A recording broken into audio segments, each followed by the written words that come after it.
오늘 우리의 하나님 말씀은 창세기 48장입니다. 창세기 48장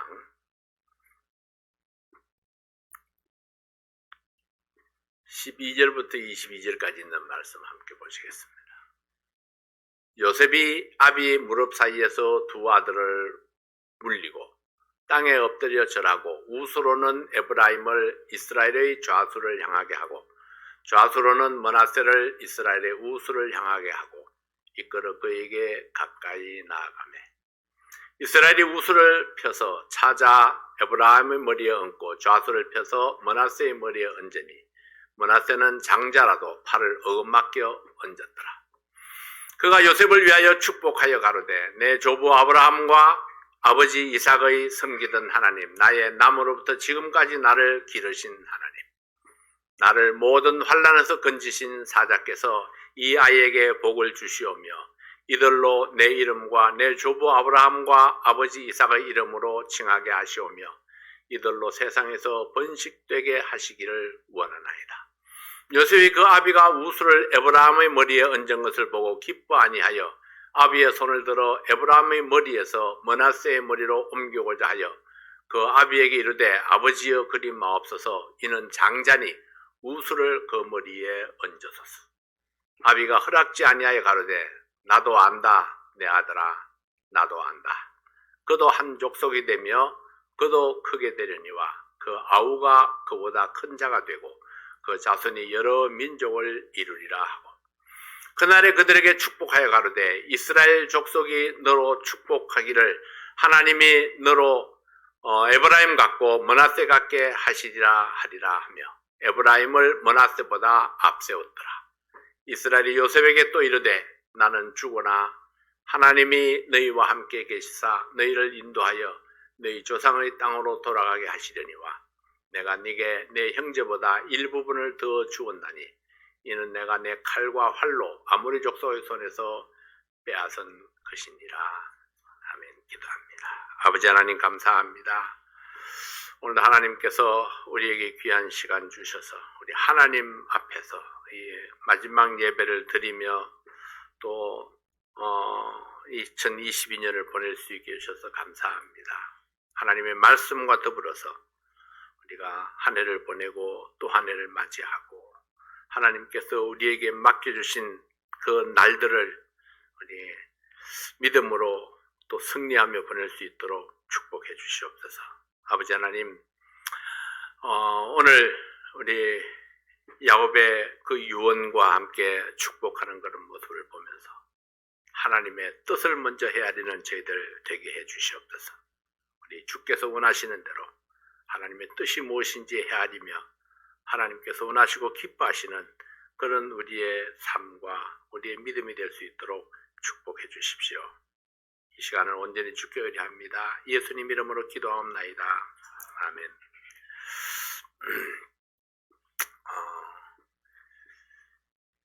야곱의 유언과 축복, 이 마지막 예배는 무슨 말씀을 전할까 이렇게 생각을 하다가 야곱도 이제 마지막 가는 길이라 그냥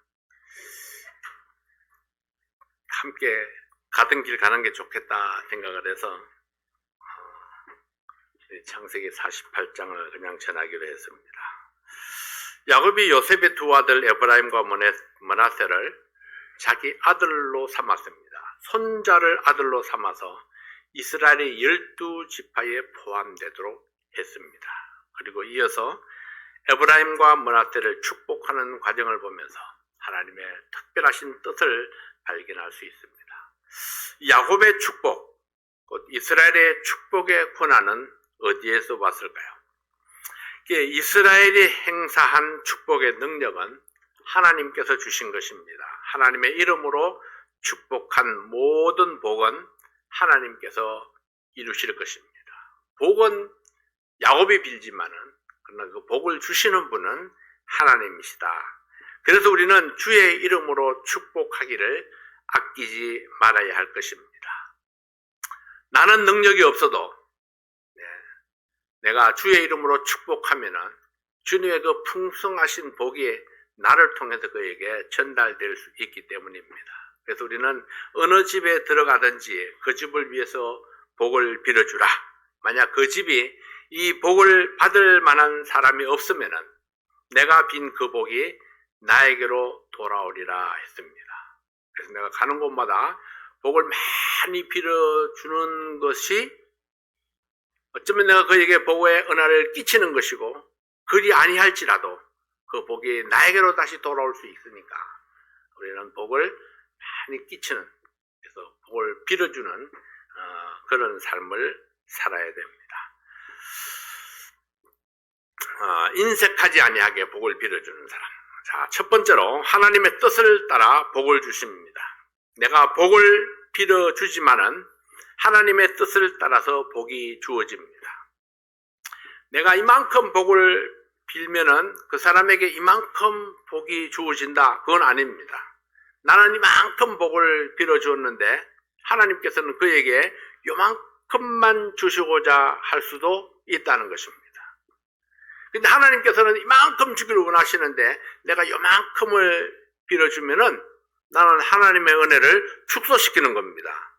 그러니까 하나님이 요만큼을 주시든지 이만큼을 주시기를 원하시는데 나는 일단 이만큼을 축복을 빌어주는 그런 넉넉함이 우리에게 있어야 된다 하는 것입니다.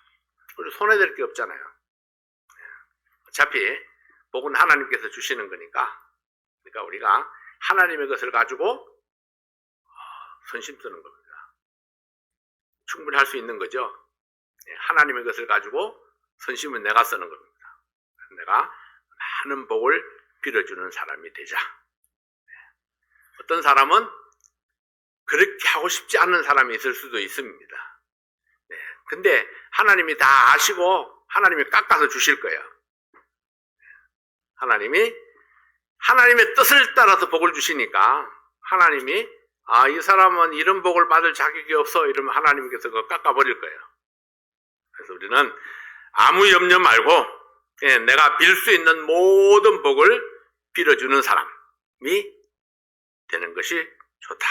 결국 하나님의 뜻이 아니면은 내가 빌어준 그 복이 그에게 미치지 못할 수 있고, 그리고 그 복이 나에게로 다시 돌아올 수 있습니다. 요셉은 두 아들을 아비에게로 이끌어서 장자 므낫세를 아버지의 오른쪽 손에 세우고 차자 에브라임을 아버지의 왼손 아래에 세웠습니다.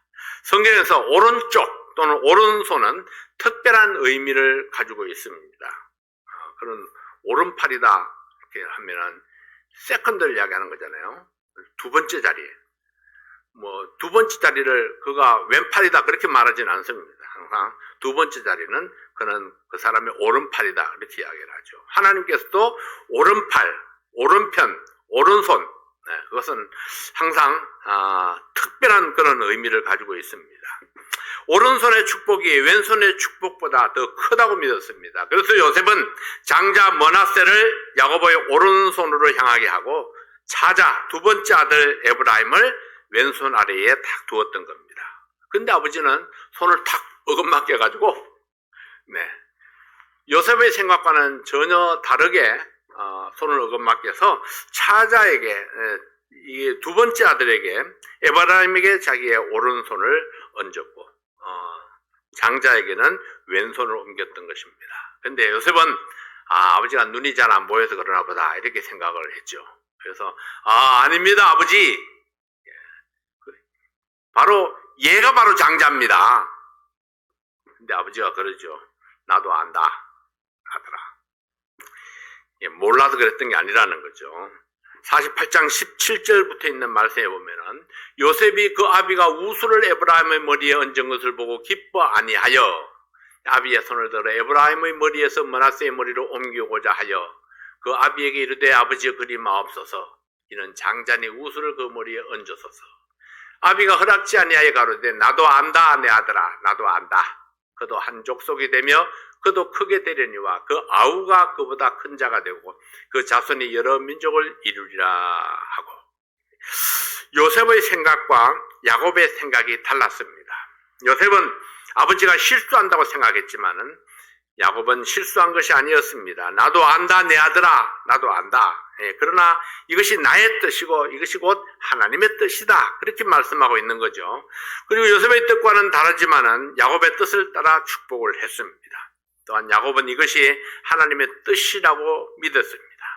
하나님께서는 왜 형이 아니라 동생에게 우수를 얹어서 오른손을 얹어서 축복하게 했을까요? 우리는 때때로 하나님의 생각이 나와 다를 뿐 아니라 하나님의 생각을 다 이해할 수 없을 때가 많습니다. 오늘 우리 저 앞에 이제 철골 공사를 한 90% 하고 이제 돌아갔습니다. 내일 아침에 와서 마무리를 할 텐데, 그 철골하는 사람이 와가지고 그런 이야기를 해요. 이 세우는 거 이것은 3층 빌딩을 세울 만한 그런 튼튼함이다. 왜 이렇게 튼튼하게 세우라 하는지 이해할 수가 없다. 근데 엔지니어가 그렇게 하라고 적어 놓았기 때문에 어쩔 수 없이 하지만은 정말 튼튼하게 생겼어요. 이해할 수 없는 일들이 종종 이렇게 생기죠. 저는 컨트랙트들을 생각할 때마다 이해가 잘 안 되는 부분들이 굉장히 많아요. 왜 대부분의 컨트랙트들은 저렇게 약속을 어기기를 밥 먹듯이 할까? 왜 저렇게 신의가 없을까? 왜 뒷마무리가 깔끔하지 아니할까? 왜 사람이 저렇게 지저분하게 살까? 본인의 뜻이겠죠. 이해할 수 없을 때가 참 많아요. 왜 그렇게 할까? 저렇게 하면은 욕을 너무 많이 먹어서 늘 배가 너무 부를 텐데 왜 저렇게 할까?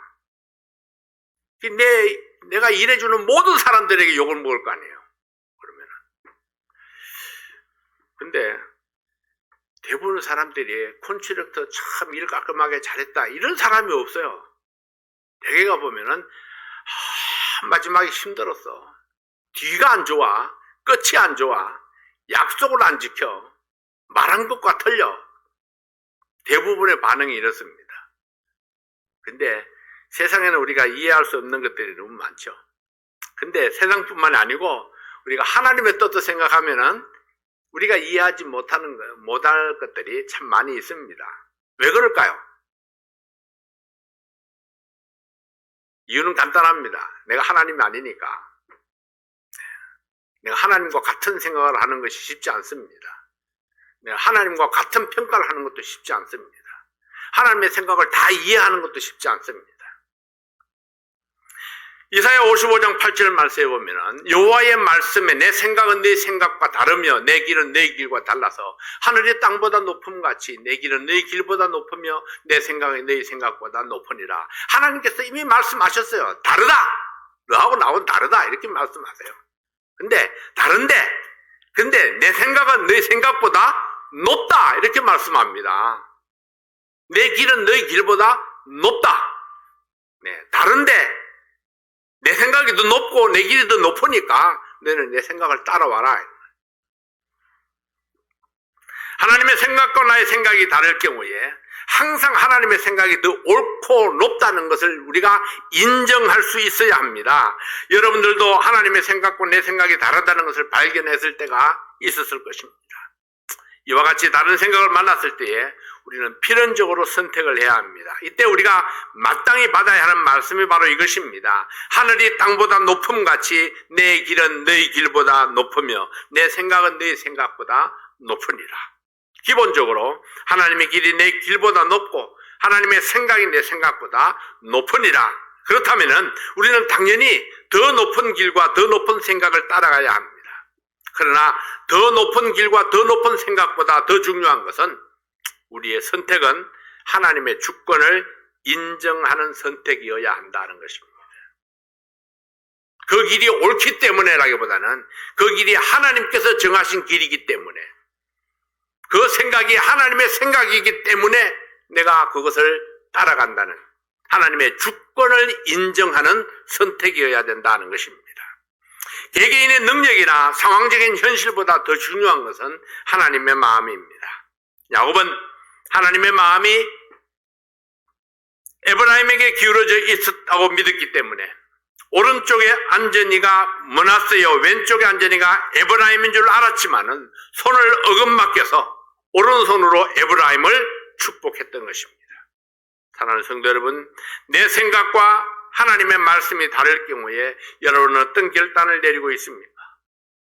내 생각과 목사님 생각이 다를 경우에는 또 어떤 결정을 내리나요? 내 생각과 다른 성도의 생각이 다를 경우에는 어떤 결정을 내리십니까? 많은 사람들이 믿음으로 결정하지 못하는 이유는 옳으냐 그르냐를 먼저 생각합니다. 옳으냐 그르냐. 그러나 옳으냐 그르냐를 따지는 것은 내 몫이 아닙니다. 옳고 그름을 판단하는 것은 하나님의 몫입니다. 우리의 결정은 하나님의 생각을 따라가야 합니다. 그리고 하나님의 길을 따라가야 합니다. 그리할 때에 우리의 기도가 결실을 맺을 것이고 하나님께서 맡겨주신 사역에 형통함이 있을 것입니다. 물론 어떤 일이 내 일이라면은, 자기 자신의 일이라면은 자기 생각대로 결정할 수가 있겠죠. 그러나 그것이 하나님과 연관된 일이라면은 내 생각보다는 하나님의 생각이 무엇일까를 먼저 생각할 수 있어야 된다는 것입니다. 야곱은 므낫세를 알았고 에브라임을 알았습니다. 또한 그들을 향한 하나님의 생각도 알았습니다. 그래서 그들의 아비인 요셉의 생각을 뒤로 하고 하나님께서 이들을 어떻게 사용하실 것인가에 초점을 맞추었습니다. 그리고 그는 요셉의 생각을 무시하고 하나님의 뜻을 따라 에브라임에게 큰 자의 축복을 서슴지 않았던 것입니다. 용기와 결단, 이것은 언제나 우리에게 꼭 필요한 것입니다. 야곱이 이제 에브라임을 축복하면서 므낫세도 큰 민족을 이루리라, 이렇게 말씀을 했는데요. 므낫세도 그렇지만은 큰 민족을 이루리라 하는 것을 보면은 이것은 므낫세 개인을 두고 하는 이야기가 아닙니다. 하나님의 뜻이, 그도 버리지 않는다. 그도 축복하신다. 그런데 하나님의 뜻이 에브라임에게 더 큰 축복을 허락하셨다. 이것이 하나님의 뜻이라는 사실을 말씀하고 있는 것입니다. 요셉으로 인해서 얻을 수 있었던 평안이었고 요셉의 보살핌과 공급을 받고 있었던 야곱이었지만은 요셉과 뜻을 달리할 수 있었던 것은 하나님의 생각이 우선이었기 때문입니다. 야곱의 노년이 요셉에게 의탁되어져 있었습니다. 그러면 대부분 사람들이 자기가 의탁하고 있는 그 아들의 생각에 비중을 많이 두게 되죠. 쏠리게 됩니다. 그 아들이 원하는 것이 이거로구나, 이렇게 쏠리게 되는데, 그런데 야곱은 그렇지 않습니다. 비록 자기의 노년이 온전히 요셉에게 그렇게 의탁되어 있지만은 그럼에도 불구하고 그는 하나님의 뜻이 무엇인가에 더 집중하고 있었던 것입니다. 야곱의 용기와 결단, 이것이 믿음의 용기고 믿음의 결단이었습니다. 자, 두 번째로 하나님을 알고 섬기는 자손이 되라 하십니다. 야곱이 조상의 하나님을 소개함으로 후손들이 반드시 동일한 하나님을 섬기라고 당부합니다. 야곱의 하나님은 어떤 분이고 나의 하나님은 어떤 분이십니까? 야곱이 소개하는 하나님은 어떤 분입니까? 옛적부터 살아계셨던 하나님이셨습니다. 조상이 섬기던 하나님이라 하는 것은 하나님을 향한 믿음의 신앙이 대를 이어서 내려왔다는 것입니다. 이 말씀은 곧 하나님은 조상 때부터 살아계셨고 지금도 살아계신 하나님이셨다.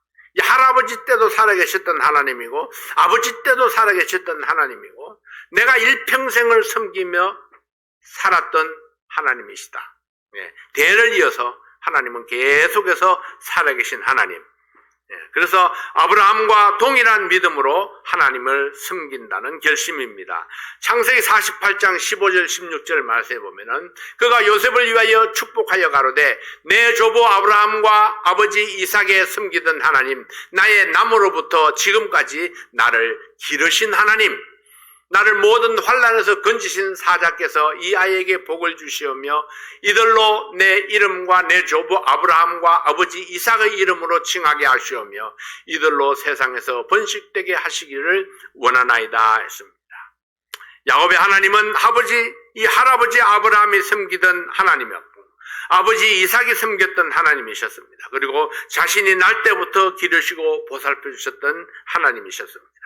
야곱이 환난을 지나갈 때 건져주신 하나님이었고 여기까지 야곱의 인생을 인도하신 하나님입니다. 야곱은 자기 생애 속에 일어난 모든 일들이 결코 우연이 아니고 하나님의 섭리와 인도하심 가운데 있었다고 믿었습니다.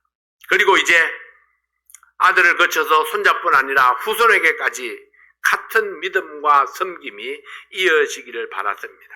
그래서 그 하나님의 이름으로 복을 빌었습니다. 야곱이 요셉의 아들들을 축복할 때에 요셉과 그의 아들들이 야곱이 섬기는 하나님과 할아버지 아브라함의 하나님과 이삭의 하나님에게 인정받는 믿음의 사람이 되기를 소망했습니다. 야곱은 나의 후손들이 조상들의 믿음을 본받기를 소망했고 영원토록 살아계시는 하나님을 섬김으로 복을 누리는 후손들이 되기를 원했습니다. 해가 바뀌고 사람이 바뀌어도 하나님은 살아계시니 그 하나님을 섬김이 계속되어야 합니다. 하나님을 아는 것이 힘입니다. 하나님을 섬기는 것이 복을 누리는 비결입니다. 이제 2022년이 저물어 갑니다. 못다한 섬김은 2023년에 믿음의 행보를 계속해 나가는 것입니다.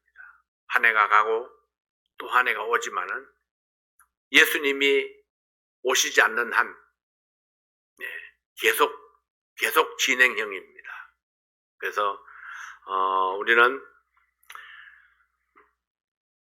다가오는 새해에도 여전히 동일한 믿음으로 우리가 믿음을 꾸준히 지켜나갈 수 있는 변함없는 믿음으로 주님을 섬기는 그런 성도들이 되어야 할 것입니다.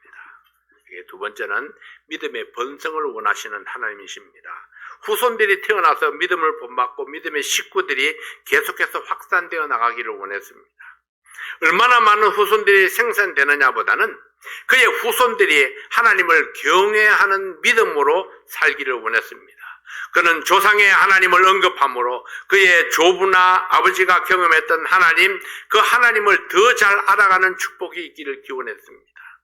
사랑하는 성도 여러분, 여러분은 여러분의 아들들이, 여러분의 자녀들이 어떤 믿음으로 살기를 원하십니까? 자, 우리가 우리의 자녀들을 생각할 때에 여러 가지 생각할 수가 있죠. 자녀들의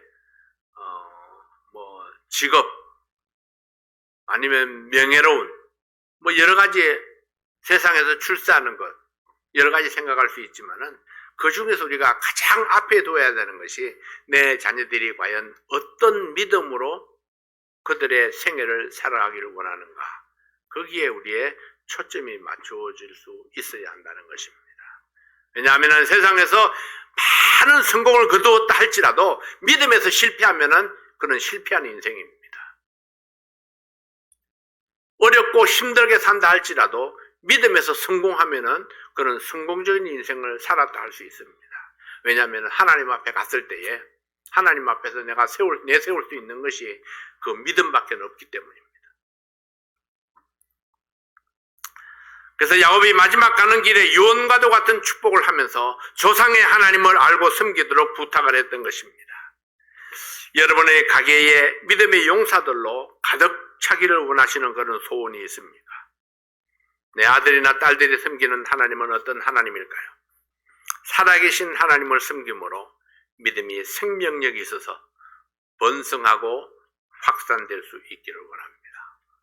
그래서 내 자녀들이 어디를 가든지 주의 이름으로 이야기하고 주님 앞에 예배드리는 것을 최우선으로 삼을 수 있는 그런 우리의 자녀들, 기본적인 그런 자세가 될 수 있기를 원하는 것입니다. 세 번째로는 우리 공평하신 하나님입니다. 창세기 48장 18절 19절 말씀에 보면은 그 아비에게 이르되 아버지여 그리 마옵소서 이는 장자니 우수를 그 머리에 얹으소서. 그 아비가 허락지 아니하여 가로되 나도 안다. 내 아들아 나도 안다. 그도 한 족속이 되며 그가 누굽니까? 므낫세죠. 그도 크게 되려니와 그 아우가 그보다 큰 자가 되고 그 자손이 여러 민족을 이루리라 하고. 무엇이 공평한가요? 똑같은 것이 공평한 것은 아닙니다. 오히려 일한 만큼 받고 믿음 만큼 복을 받아서 차등이 있는 것이 공평하다 할 것입니다. 하나님께서 에브라임을 향한 뜻이 달랐고 므낫세를 향한 기대가 달랐습니다. 오른손의 축복과 왼손의 축복이 같을 수 없듯이 사람들마다 능력이 다르고 헌신이 다르고 믿음이 다릅니다.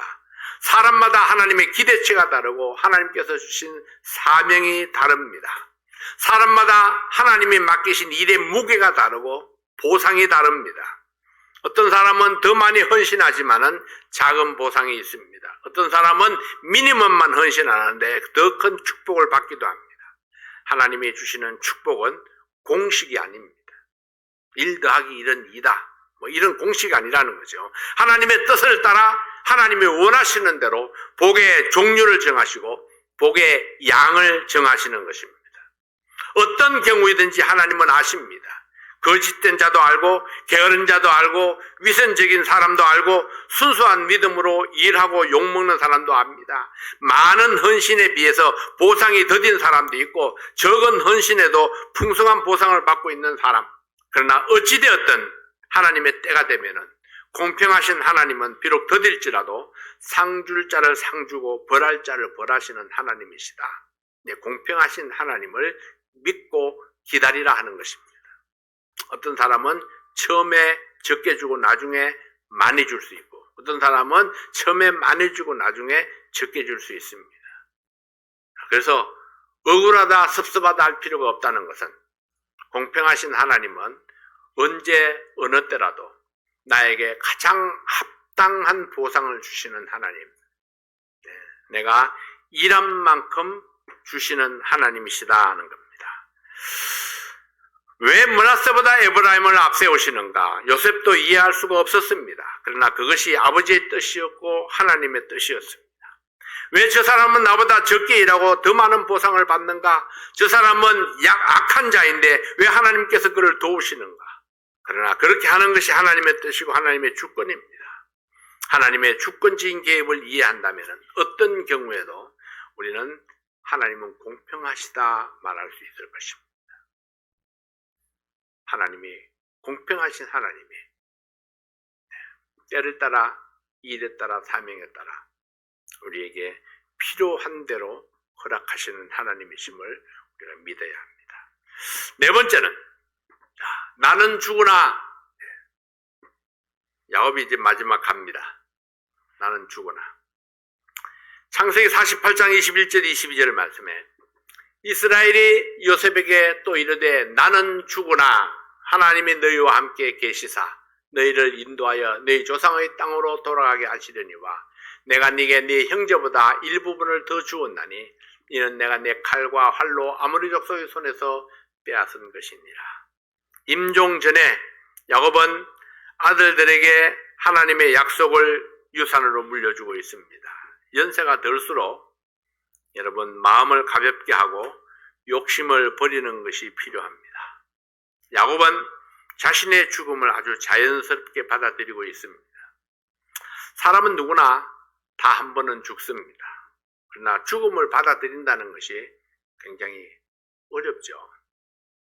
더 살고 싶은 그런 마음, 더 살고 싶은 그런 욕심, 생명에 대한 그런 애착이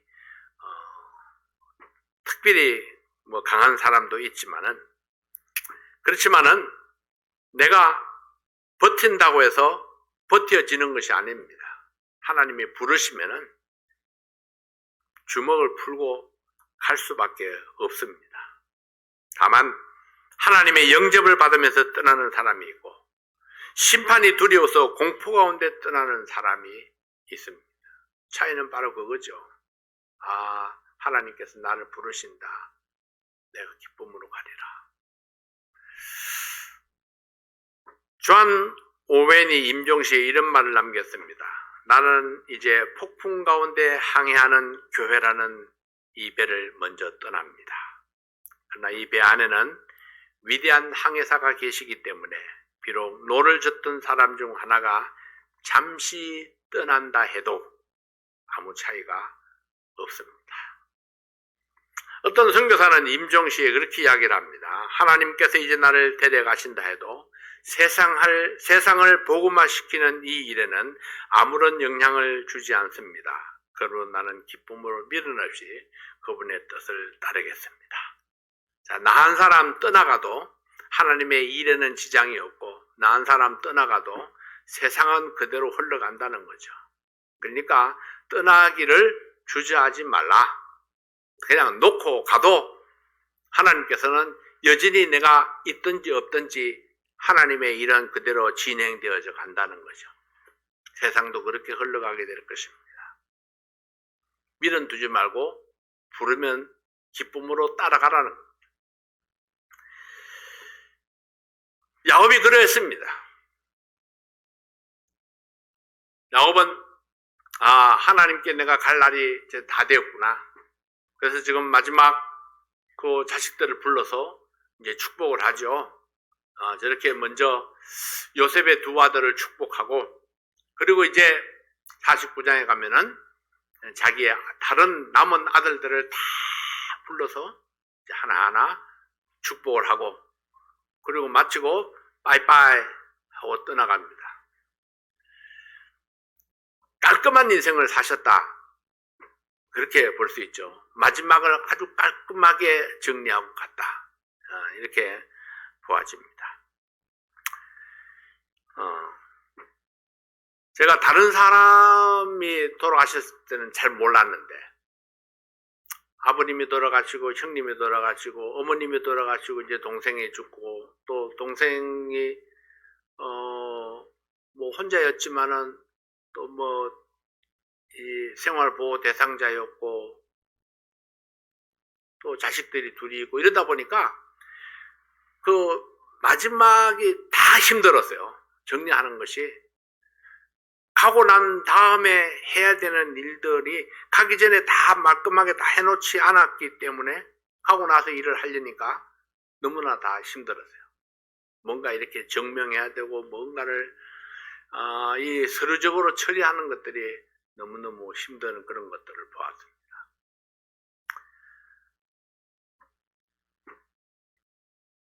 그런 면들을 보면은 야곱은 보니까 그래요. 왜 므낫세와 에브라임을 먼저 불러서 축복을 했을까? 저것도 하나 참 지혜로운 선택이었다는 생각을 합니다. 내 아들들을 축복하는 것보다 더 앞서가지고 먼저 손자들을 아들로 삼은 그들에게 축복을 하고, 그 다음에 이제 나머지 아들들을 또 불러가지고 하나하나 복을 주시는 그런 모습들을 보면서 어떤 분쟁도 생기지 아니하도록, 어떤 섭섭한 마음도 생기지 아니하도록 이렇게 잘 정돈된 마지막을 이렇게 정리해가는 그런 모습들을 이렇게 보게 됩니다. 그래서 우리가 이런 모습들에서 배워야 되는 것들이 참 많지 않나. 죽음 앞에서도 의연한 그런 믿음, 저런 믿음의 사람이 죽을 때에 의연한 말을 남길 수 있었던 것은 삶과 죽음이 모두 하나님의 손안에 있다는 것을 알고 믿었기 때문입니다. 그래서 죽음 앞에서도 의연한 믿음, 이것이 바로 소망을 가진 자의 믿음입니다. 때때로 하나님이 하시는 일에 믿음으로 반응하지 못할 때에, 하나님이 하시는 일이 못마땅하게 생각될 때도 공평하신 하나님을 믿고 기다려야 합니다. 하나님의 이름으로 축복하십시다.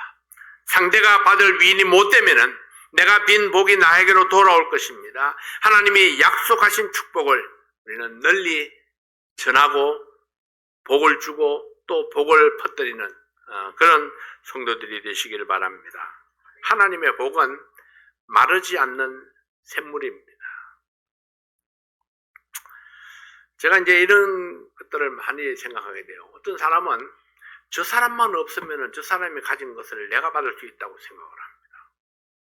저 사람만 없으면 저 사람이 나를 사랑할 텐데, 나를 좋아할 텐데, 이런 생각. 왜 사람들이 그렇게 생각하는지 잘 이해가 안 돼요. 사실은 잘 안 되는 일입니다. 그 사람이 없어도 나에게 돌아올 것이 아닌데, 그런데도 불구하고 저 사람만 없으면은 저 사람이 받는 그 모든 것들이 나에게로 돌아올 거라고 생각을 하는 거예요. 어쩌면은 유산 상속을 이렇게 나누어 주는 그런 측면으로 모든 걸 생각하기 때문에 그런 게 아닐까. 두 아들이 있다가 하나들이 없어지면은 하나들이 그냥 몽땅 다 받을 수 있다. 이런 생각 때문에 그런 게 아닌가 하는 생각을 하게 돼요. 근데 하나님의 축복은 그러지 않습니다. 하나님의 축복은 마르지 않는 샘물입니다. 퍼내도 계속 나오는 축복이에요. 그러니까 10사람이 됐든지 100사람이 됐든지 10,000사람이 됐든지 상관이 없습니다. 사람 숫자가 적으면 더 많이 받는 것이 아니고 숫자가 아무리 많아도 퍼내면 퍼낼수록 더욱더 솟아나는 축복의 샘물, 그것이 바로 하나님의 축복입니다. 어쩌면은 샘물은 퍼낼수록 더 많이 솟아오르는지도 모릅니다.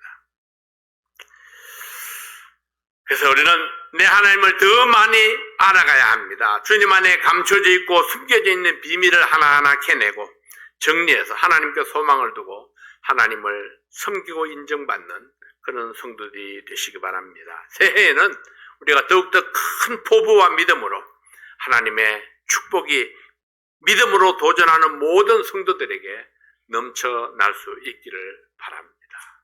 그래서 새해에 하나님의 축복을 기대하면서, 기대한다는 것이 무엇입니까? 하나님께 아직도 무한히 솟아나는 그 축복의 샘물, 얼마든지 길어낼 수 있는 겁니다.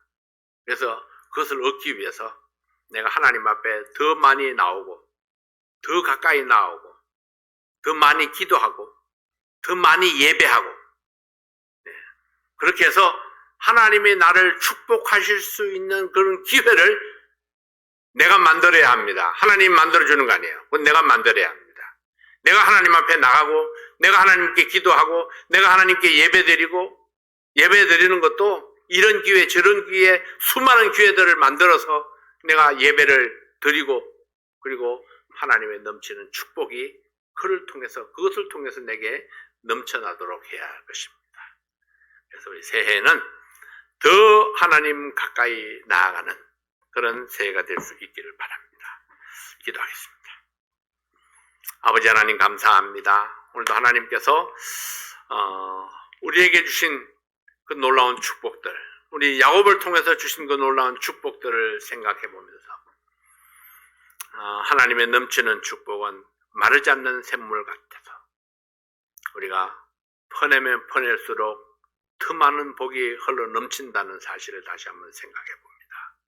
아버지 하나님, 하나님 앞에 가까이 나아가서 또 하나님을 더 아름답게 섬기고 믿음으로 도전하며 또 우리가 기회를 만들어 갈 때에 하나님께서 놀라운 축복의 새해를 허락해 주실 줄로 믿습니다. 2022년을 마지막 보내면서 우리가 하나님께서 주신 그 축복을 헤아리며 감사하는 저희들 되게 도와주시옵소서. 오늘도 우리에게 주신 귀한 말씀 감사합니다. 우리 모든 성도들이 주님 때문에 승리하고 주님 때문에 기뻐하고 주님 때문에 감사와 즐거움이 넘치는 그런 연말을 맞이할 수 있도록 도와주십시오. 예수님 이름으로 기도하옵나이다.